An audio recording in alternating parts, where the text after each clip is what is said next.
board, I've zoomed in a little bit because really the board is the point here.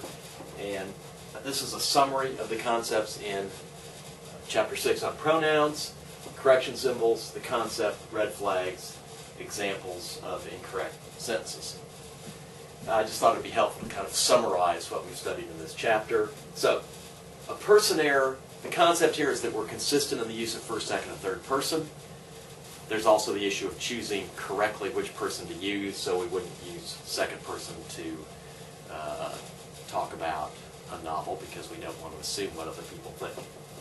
But the consistency is the big issue, and so everyone brings your books to class. Clearly you've got a problem because this is third, and this is second,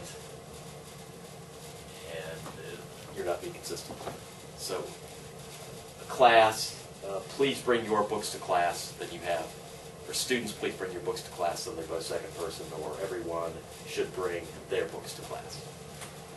Okay, reference, critical concepts. Pronouns have to have antecedents. And those are really nouns, not just the general meaning of the sentence.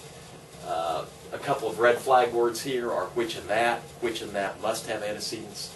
And we see in this sentence, for example, which that doesn't have an antecedent. We worked hard in the yard, which was fun.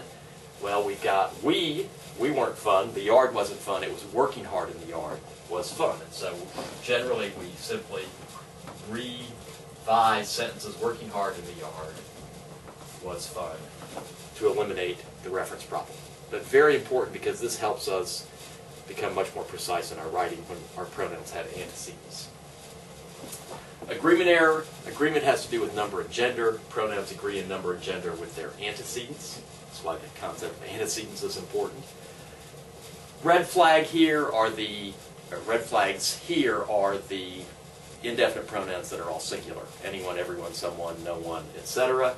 And so you have a sentence like, everyone brings their books to class, where you're using brings, which is a verb we use with singular subjects. He brings, she brings. But we're using their as the pronoun that agrees with the subject. And so in our minds, we're saying this word is both singular and plural at the same time.